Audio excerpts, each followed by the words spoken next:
नमस्कार मित्रों, कैसे हैं आप सभी लोग। तो आज हम लोग जो है भौतिक विज्ञान के लेसन नंबर 2 की शुरुआत करने जा रहे हैं।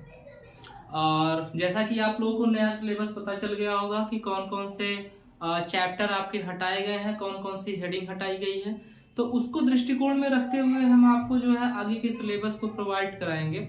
अगर आप हमारे चैनल पर नए हैं तो प्लीज़ चैनल को सब्सक्राइब कर लीजिए, जिससे जैसे ही हम वीडियो अपलोड करें तुरंत उसका नोटिफिकेशन आपको प्राप्त हो सके। ठीक है, तो चलिए स्टार्ट करते हैं। हमारा लेसन नंबर 2 जो है वो है विद्युत फ्लक्स तथा गॉस का प्रमेय। तो विद्युत फ्लक्स तथा गॉस के प्रमेय में हम लोगों को सबसे पहले विद्युत फ्लक्स के बारे में अध्ययन करना पड़ेगा, फिर गॉस के प्रमेय के बारे में अध्ययन करना पड़ेगा, उसके बाद गॉस के प्रमेय के 5-6 अनुप्रयोग हैं, उनके विषय में हमें पर्याप्त क्या करना पड़ेगा, अध्ययन करना पड़ेगा। तो चलिए स्टार्ट करते हैं। लेकिन विद्युत फ्लक्स को जानने से पहले कुछ प्रमुख शब्दावलियां हैं जिनके बारे में जानना अनिवार्य है। सबसे पहले हम लोग पढ़ेंगे क्षेत्रफल सदिश के बारे में। अगर आपसे कोई पूछे क्षेत्रफल सदिश क्या होता है तो हम लिख दे रहे हैं क्षेत्रफल सदिश क्या होता है। देखिए, सबसे पहले हम लोग पढ़ेंगे क्षेत्रफल सदिश। ठीक है, क्षेत्रफल सदिश क्या होता है। देखिए, क्षेत्रफल सदिश के बारे में बताया गया है किसी पृष्ठ का क्षेत्रफल सदिश, किसी पृष्ठ के क्षेत्रफल सदिश का परिमाण। मान लीजिए ये आपके पास यहाँ पर एक पृष्ठ है, ठीक है, यहाँ पर आप जो देख रहे हैं ये एक पृष्ठ है, ठीक है, छोटा सा पृष्ठ हम बना दे रहे हैं। ये आपका एक पृष्ठ है, इस पृष्ठ में एक क्षेत्रफल पाया जाता है।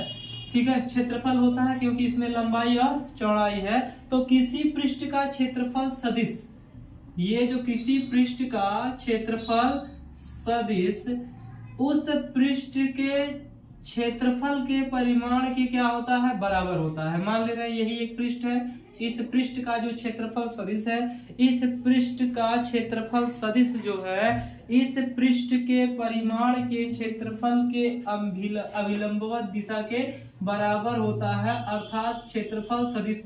मान लीजिए इसका क्षेत्रफल यस है तो क्षेत्रफल सदिश जो होगा इसका क्षेत्रफल एकांक सदिश n के गुणनफल के क्या होगा, बराबर होगा। तो हम लिख सकते हैं किसी पृष्ठ का क्षेत्रफल सदिश, लिख सकते हैं किसी पृष्ठ का क्षेत्रफल सदिश का परिमाण, डायरेक्ट लिख दे रहे हैं किसी पृष्ठ का क्षेत्रफल सदिश का परिमाण। कोई पृष्ठ है, उस पृष्ठ के क्षेत्रफल सदिश का जो परिमाण होता है, ठीक है, परिमाण होता है पृष्ठ के क्षेत्रफल के, पृष्ठ के क्षेत्रफल के, पृष्ठ के क्षेत्रफल के बराबर तथा अभिलंबवत दिशा में होता है। पृष्ठ के क्षेत्रफल के बराबर तथा अभिलंबवत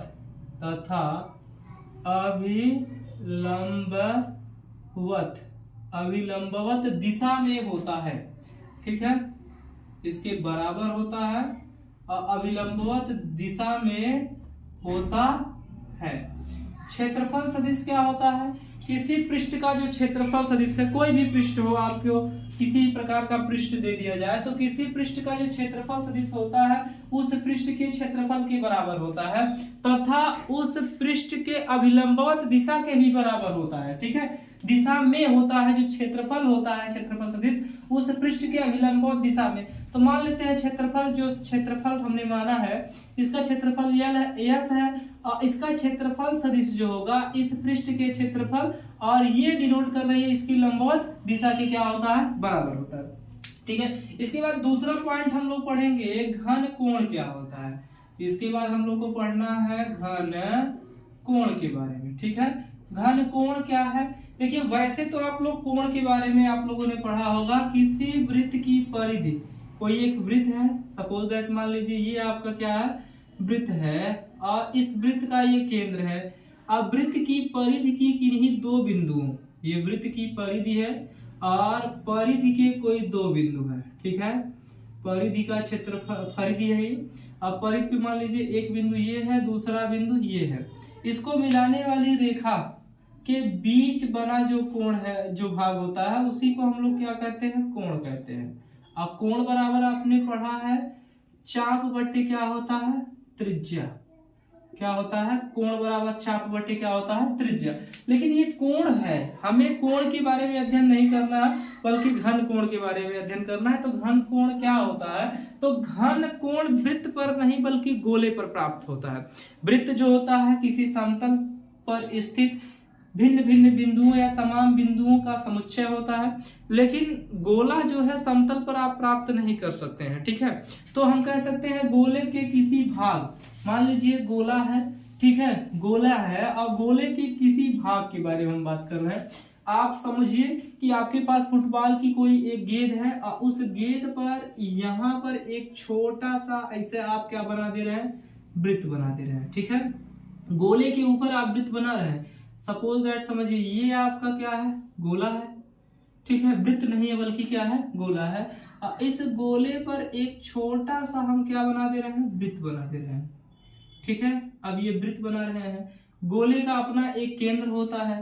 तो किसी गोली पृष्ठ के किसी भाग के परिधि, किसी गोली पृष्ठ के किसी भाग के परिधि, ये गोला है, हम लिख दे रहे हैं ये क्या है, गोली पृष्ठ है, ठीक है। आप समझेंगे ये है गोली पृष्ठ, ठीक है, गोली पृष्ठ है।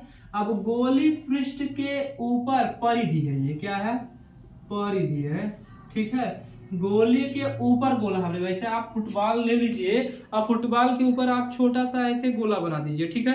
फुटबॉल के ऊपर आपने गोला बना दिया, अब वो गोला जो है परिधि में होगा, ठीक है। ये जो गोला होगा वह किस में होगा, परिधि में होगा। अब उस परिधि के सभी बिंदुओं को मिलाने वाले, इस परिधि के बहुत सारे बिंदु हैं, इन सभी बिंदुओं को मिलाने वाली रेखा के बीच बने कोण को, यहाँ पर जो कोण बन रहा है ना, इस कोण को हम लोग कौन सा कोण कहते हैं, घन कोण कहते हैं। क्या कहते हैं, घन कोण कहते हैं। अब घन कोण को किससे डिनोट करते हैं, ओमेगा से दिखाते हैं। तो हम कह सकते हैं किसी गोले के किसी परिधि, गोले के पृष्ठ के किसी भाग, किसी गोले के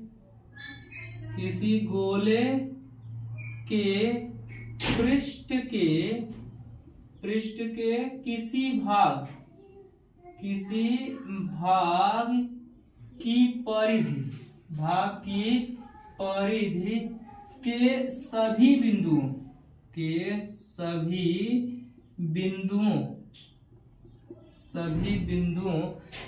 बिंदुओं द्वारा मिलाने पर, सभी बिंदुओं द्वारा मिलाने वाली रेखा, सभी बिंदुओं द्वारा मिलाने वाली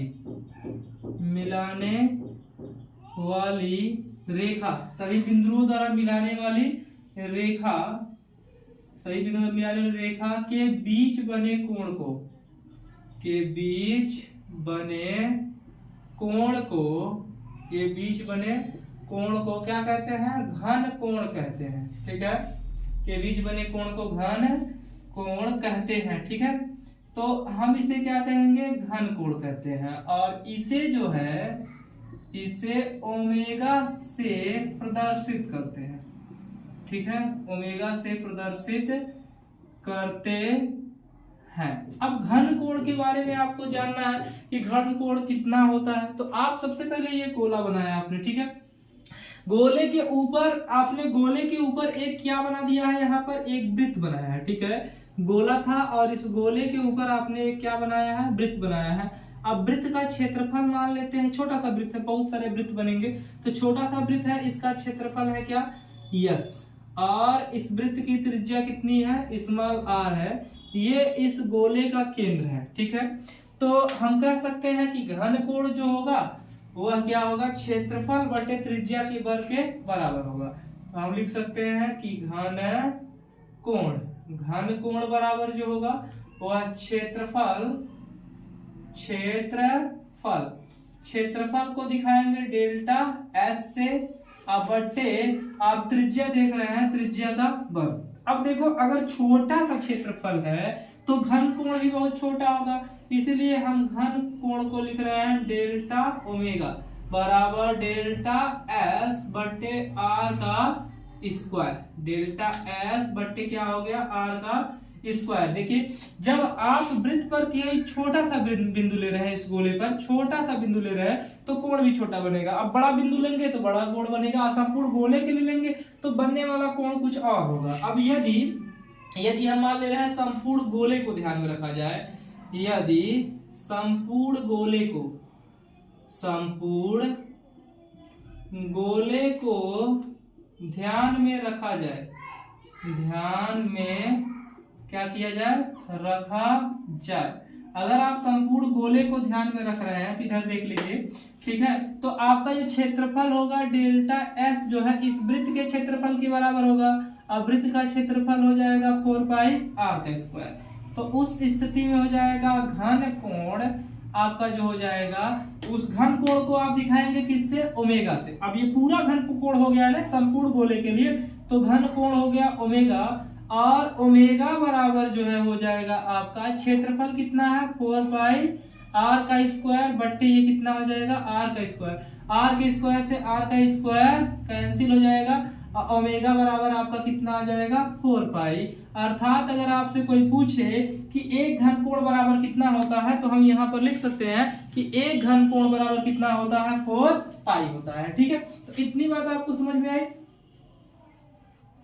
तो अब आगे चलते हैं। घन कोण पढ़ने के बाद जो है अब हम लोगों को पढ़ना है विद्युत फ्लक्स के बारे में। जैसा कि चैप्टर में आपका दिया है विद्युत फ्लक्स किसे कहते हैं, तो सबसे पहले हमने सीखा है क्षेत्रफल सदिश क्या होता है, फिर घन कोण क्या होता है। क्षेत्रफल सदिश में हमने बताया किसी पृष्ठ का क्षेत्रफल सदिश का जो परिमाण होता है, इस क्षेत्रफल सदिश का जो परिमाण है और उसका क्षेत्रफल के बराबर तथा अभिलंबवत दिशा में होता है। सबसे बड़ी बात, अगर अभिलंबवत दिशा में कोई क्षेत्रफल हम देख रहे हैं तो उसे क्षेत्रफल सदिश कहते हैं।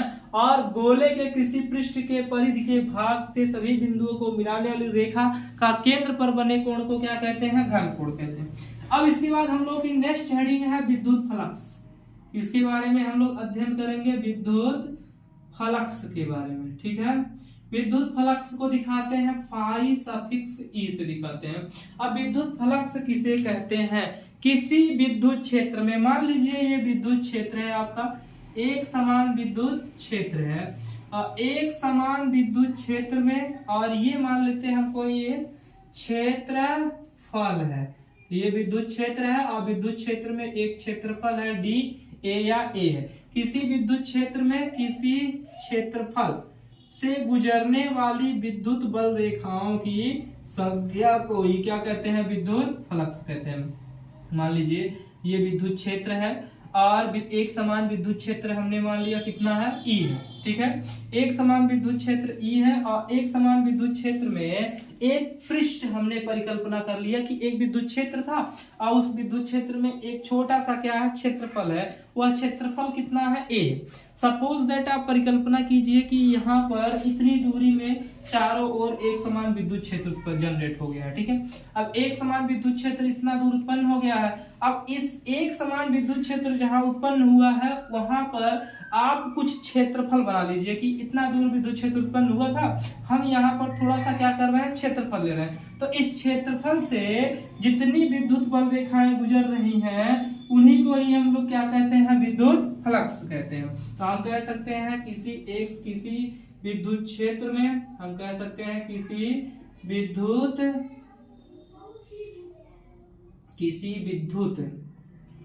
क्षेत्र में उस क्षेत्र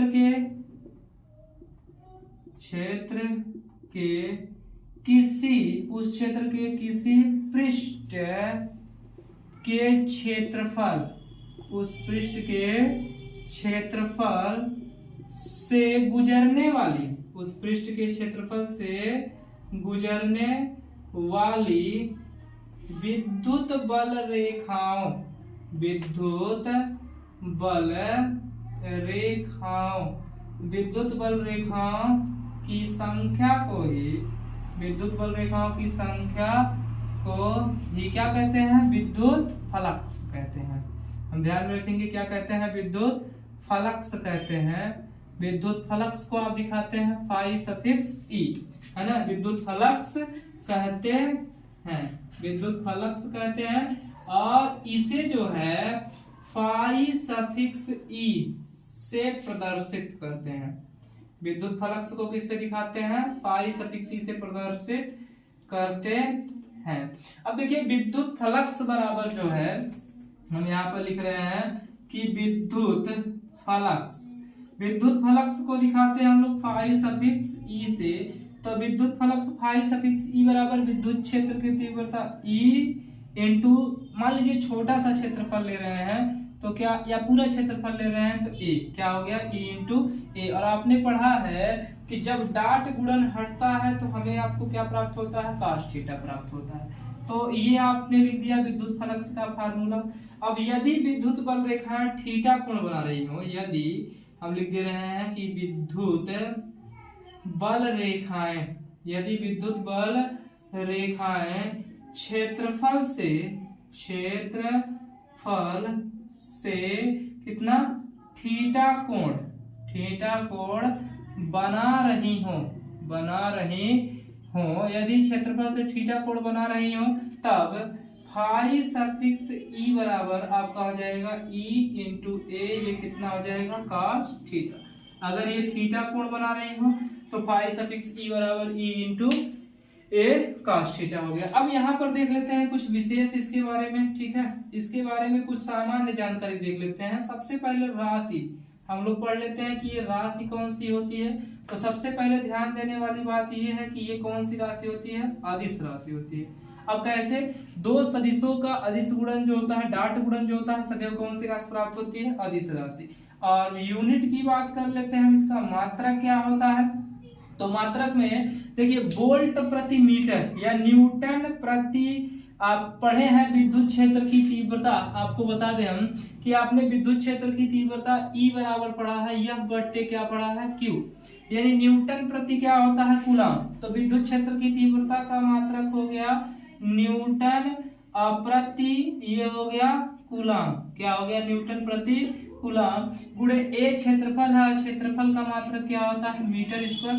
तो इसका मात्रक हो गया न्यूटन मीटर का स्क्वायर प्रति, ये आपका क्या हो गया? कूलम हो गया। और एक अन्य मात्रक की बात करें तो इसका मात्रक हो जाएगा वोल्ट मीटर, क्या हो जाएगा? Volt meter. तो इसका एक अन्य मात्रक जो है वह वोल्ट मीटर भी होता है, ठीक है। ये भी ध्यान में रखेंगे कि विद्युत फ्लक्स का एक और मात्रक होता है, उस और मात्रक को हम लोग क्या कहते हैं? वोल्ट प्रति मीटर भी कहते हैं। तो अभी तक हमने पढ़ा ये है कि क्षेत्रफल सदिश क्या होता है, घन कोण क्या होता है। तो काफी लंबे समय बाद हम लोग आपसे मिले हैं, तो आज के लिए बस इतना ही रहने दे रहे हैं। आप ज्यादा से ज्यादा अपने दोस्तों में शेयर कीजिए, चैनल को सब्सक्राइब कीजिए। लगातार आपको वीडियो की अपडेट मिलती रहेगी, जानकारी मिलती रहेगी। और इस सत्र में हम आप लोगों के लिए पूरा सिलेबस कंप्लीट करके दिखाएंगे फिजिक्स और केमिस्ट्री में। तो आज के लिए बस इतना ही, धन्यवाद।